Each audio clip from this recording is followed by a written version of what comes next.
Hello viewers, இன்னைக்கு நம்ம சேனல்ல மட்டன் கொத்துக்கறி எப்படி செய்யறதுன்னு பார்க்கலாம். முதல்ல இதுக்கு தேவையான இன்கிரீடியன்ஸ் பார்க்கலாம். மட்டன் கைமா, ஸ்பைசஸ் வீடியோவில் டீட்டெயிலாக சொல்கிறேன். வெங்காயம், தக்காளி, ஜிஞ்சர் கார்லிக் பேஸ்ட், காஞ்ச மிளகாய் மற்றும் மிளகு, மஞ்சள் தூள், சோம்பு, தனியா,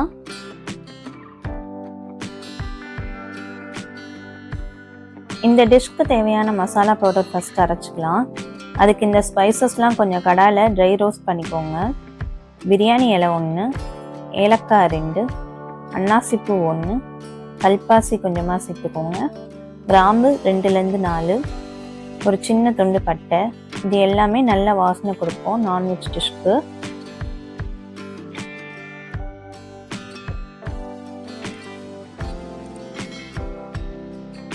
இது கூடவே 2 டீஸ்பூன் சோம்பு, 2 டீஸ்பூன் சீரகம் சேர்த்துக்கோங்க.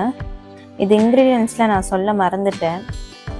மிளகு ஒரு 10 சேர்த்துக்கோங்க.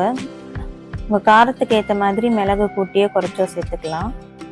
ஒரு 4 காஞ்ச மிளகாய் சேர்த்துக்கோங்க. காஷ்மீரி மிளகாய் இருந்தால் அதுவும் 2 கூட சேர்த்துக்கலாம்.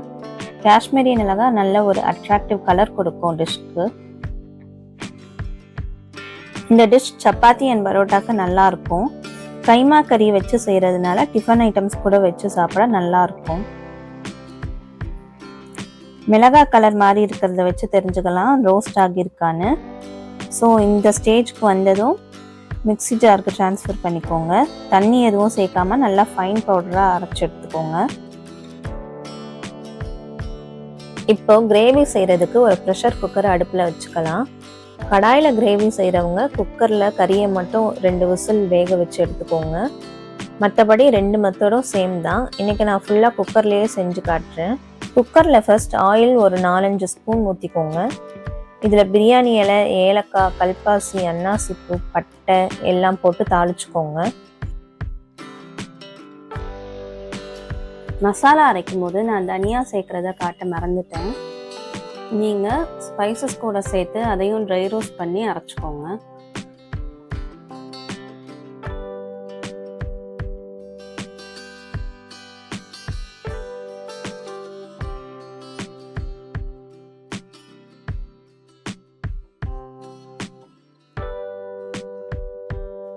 இந்த மசாலா ஐட்டம்ஸ்லாம் லைட்டாக செவந்ததும் வெங்காயம் போட்டு வதக்கிக்கலாம்.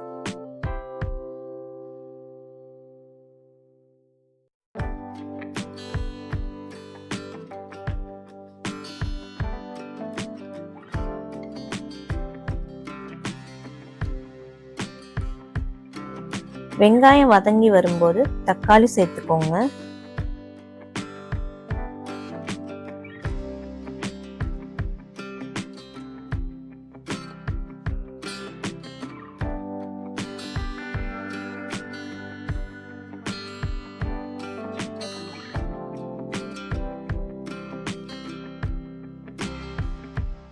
இந்த ஸ்டேஜ்லயே தக்காளி நல்லா வதங்கி வர்றதுக்காக சால்ட் கொஞ்சம் ஆட் பண்ணிக்கிறேன்.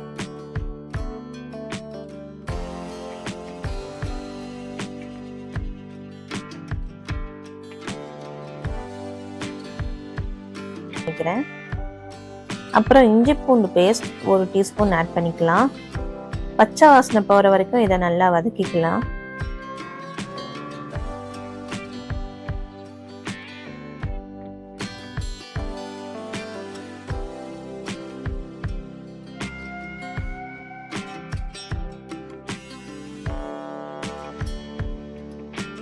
கொஞ்சம் கொத்தமல்லியை இந்த ஸ்டேஜ்லேயே போட்டு வதக்கிக்கலாம்.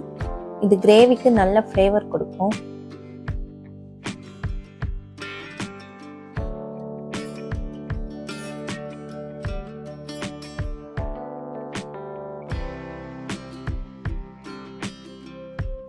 இப்போ நம்ம கழுவி வச்சிருந்த கைமா கறியை சேர்த்துக்கலாம். ஒருவேளை நீங்கள் குக்கரில் வேக வச்சு கடாய்க்கு ட்ரான்ஸ்ஃபர் பண்ணுறீங்கன்னா வெறும் கறியை மட்டும் தண்ணி இல்லாமல் போட்டு கொஞ்சம் மசாலாவோட வதக்கிக்கோங்க.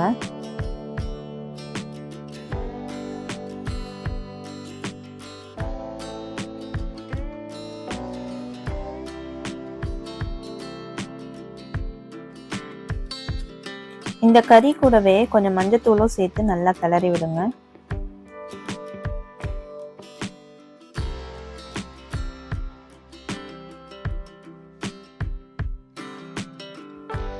இப்போ கறி முழுகிற வரைக்கும் தண்ணி சேர்த்துக்கலாம். பிரியாணி மாதிரி இதுக்கு ஸ்பெசிஃபிக் அளவுலாம் கிடையாது. செமி கிரேவியாக வேணும்னு நினச்சிங்கன்னா கொஞ்சம் தண்ணி கம்மியாகவே சேர்த்துக்கோங்க. ஏற்கனவே குக்கரில் கறியை வேக வச்சு கடாயில் தனியாக கிரேவி செஞ்சிங்கன்னா அப்போவும் தண்ணி கம்மியாகவே சேர்த்துக்கோங்க.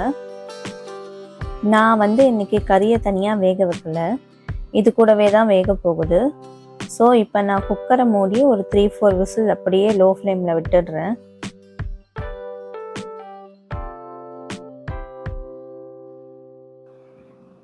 அடுத்து 3-4 விசில் ப்ரெஷர் இறங்கினதும் குக்கர் ஓப்பன் பண்ணி பார்த்துக்கலாம்.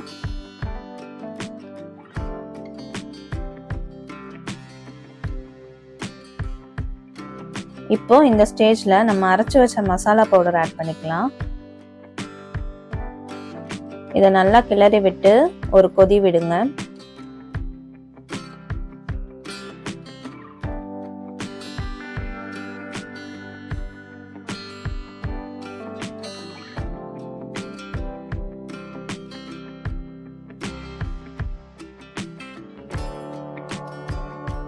இப்போ கிரேவி ஒரு கொதி வந்ததும் கொஞ்சம் கொத்தமல்லி தழைகளை அது மேலே போட்டுக்கலாம்.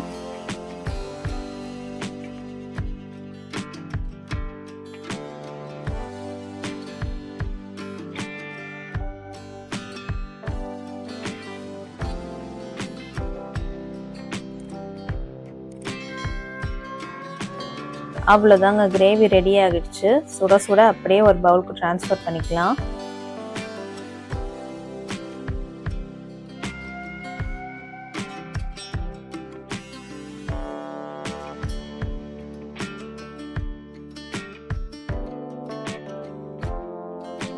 இந்த டிஷ் செஞ்சு பார்த்துட்டு எப்படி வந்துச்சுன்னு கமெண்ட்ஸில் சொல்லுங்கள். மேலும் இந்த மாதிரி நிறைய வீடியோஸ்க்கு சேனலை சப்ஸ்கிரைப் பண்ணுங்கள். வேறு ஒரு நல்ல வீடியோவில் உங்களை மீட் பண்ணுறேன். Until then take care. Bye bye.